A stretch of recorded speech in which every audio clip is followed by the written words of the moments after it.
અને પોતાના આકરા વાગ્માણ માટે જાણીતા એ પોતે એવું કહે છે કે તમે મને આખા બોલા કહેતા હો તો કહો, પરંતુ જનતા સાથે અન્યાય થશે ત્યારે હું ચૂપ નહીં બેસું. એ ભરૂચના સાંસદ મનસુખ વસાવાએ આ વખતે ફરી એક વખત અધિકારીઓને ખખડાવ્યા. કલેક્ટરની હાજરીમાં તેમને કહી દીધું કે તમે અહીંયાના રાજા નથી, લોકોને હેરાન ન કરો. કલેક્ટરને પણ કહી દો તો કોઈ પણ પ્રોજેક્ટ અહીંયા લાવતા પહેલા મારી સાથે પરામર્શ કરે.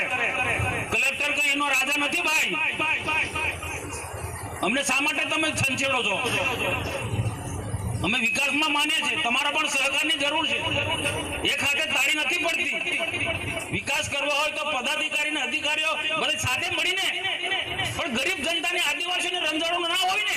લાઇટ બિલ પણ ભરે છે, ઘરવેરો પણ ભરે છે. 15-20 વર્ષથી કોઈને કઈ દેખાયું ના, અને હમણાં 10 દિવસ નોટિસ આપવાનું ચાલુ કર્યું છે. એમનો વીજ કનેક્શન કાપી નાખ્યું છે.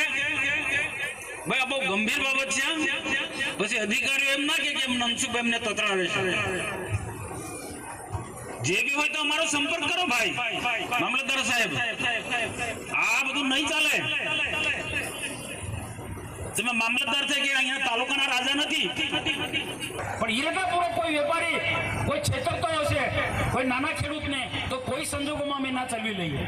આ ડેડિયાપાડાના વેપારીને હું ખાસ ચેતવણી આપું છું ભાઈ, છેતરશો ના, તમને માફ નહીં કરે. આ ગરીબ આદિવાસી ખેડૂતને કેટલી મહેનત કરીને મકાઈ પકવે છે અને તમે એને લૂંટી લો છો ભાઈ.